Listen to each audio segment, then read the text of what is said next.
माशाल्लाह तबारकल्लाह माशाल्लाह। उफ माय गॉड, ये पहाड़ हैं या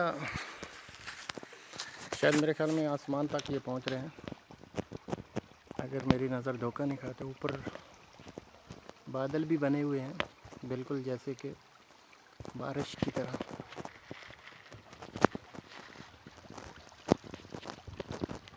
शायद मोबाइल कैमरा इनको कवर नहीं कर सकता, इन पहाड़ों की ऊंचाई को और इनकी हैबत को। यहाँ कुछ समझ नहीं आ रहा। अभी ये 20 किलोमीटर इलाका है जो आगे है, मेरे ख्याल में हम तो वहाँ तक नहीं जा सकते। इतना लंबा पैदल हमारे बस में भी नहीं है कि हम वहाँ तक जाएँ। गाड़ी का रास्ता है लेकिन यहाँ 4 व्हील ड्राइव गाड़ी चल सकती है, दूसरी नहीं। और ये पानी आ रहा है पता नहीं कहाँ।